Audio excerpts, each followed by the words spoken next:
This is the Vortex Race 3 keyboard with Cherry MX round switches and a set of custom keycaps, and I think they work great together to create a really good looking keyboard. The Vortex Race 3 is a 75% keyboard, which means it has 83 keys and includes all of the normal keys you'd expect to have on a keyboard. I know some people like smaller keyboards like 60% keyboards, but you're just never going to convince me that having to type a modifier key or two to do a question mark or your arrows is ever worth it. There's a few things I really like about this keyboard. The first thing is that it's really neutral. It has a silver metal outside and then really no other color on it, so you can put whatever keycaps you want. Light, dark, anything in between, everything looks good on this board. I also like how low profile it is. It sits really low to the desk, which makes it really easy for me to type on.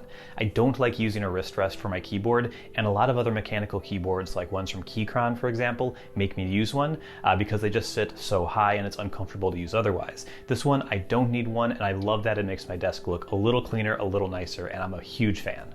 I'll get to the custom keycaps in a second, but I want to talk about some of the things that I don't love about the keyboard because it's not all perfect, and I wouldn't recommend this to everyone. The first thing to definitely be aware of is that this keyboard is old. It's been around for years now. I bought it 2 or 3 years ago and it wasn't even new then. So yeah, it's been around for a while. It doesn't have any new stuff like USB-C or Bluetooth connections. It's all wired. It uses micro USB. But that's not the end of the world. You get one single adapter, you can probably connect it to your computer. That's the nice thing about keyboards, is that even old ones, they never really go out of date. Like, you could use a keyboard from 1995 on a modern computer, and with a single dongle, you're good to go. So it's not gonna go obsolete, but it's definitely a little limiting, especially when you have a computer that has maybe 1 or 2 USB ports. It's gonna take up one of them at all times. And then it doesn't play perfectly with the Mac. It does come with custom keycaps for Option and Command instead of Alt and Windows, so you don't have to look at those keys all day, but they're in the wrong position. You have to flip them in Mac OS settings. I'll show that on screen here, how you do that. It's not hard, but you have to remember to do it. And then the function keys don't do media controls or screen brightness or anything like that. So I'm sure there's a Mac app you can install to make that work, and I could probably make it work with Keyboard Maestro or something now that I'm thinking about it. But it doesn't come out of the box. You have to figure it out yourself. So definitely a downside, but not the end of the world, and something that you can most likely fix for your needs. The keycaps that come with the Vortex Race 3 are fantastic to type on. They feel really good. They make a great sound. They're just really good. But the problem with them is that they're boring. They're kind of gray on gray. I didn't like that. They came with some accent colors that are blue, red, yellow, and green. I put those on and it felt very Fisher-Price, so I wanted to change it up, and I ended up getting these, the Infinikey Amalfi keycaps, and they look so good. I'm a huge, huge fan of these. It looks fresh, it looks like summer, it looks like the beach.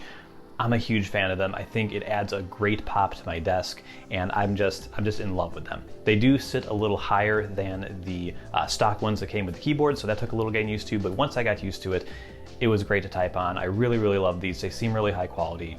It is a little unfortunate that I can't recommend these to really buy. I will link to them in the description, the link to the keyboards down there as well, but you probably can't buy them right now. They were a kind of a single order thing. They're doing one batch of them as far as I know. About 500 of them got made, and that's it.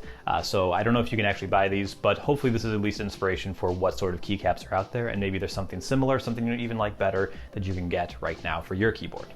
The one thing I will say about getting custom keycaps for this keyboard is that the escape and delete keys are different sizes. They're about 50% wider than a normal key, which is not typical for this sort of keyboard. And so you're going to be hard pressed to find keys that fill up the entire space at the top right and top left of the keyboard. So as you can see, there's a little extra space here. It's something you just get used to, and if you didn't know that the keys were originally full size, you're probably not going to notice the difference now, but it's just a thing to know. It's going to be a little thing, but I know with keyboards, people get really obsessed with the little things, so just know that going in.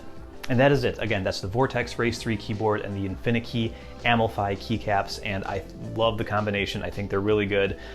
But there's probably better keyboards out there for a lot of people, especially if you need wireless, if you'd rather have USB-C. There's definitely other options out there, but this is the option that I'm using right now and wanted to share it with you guys today. If you have any recommendations for any lower profile mechanical keyboards that maybe have USB-C, even wireless, I'd love to hear them. Let me know in the comments. I will see you here next time. Bye-bye.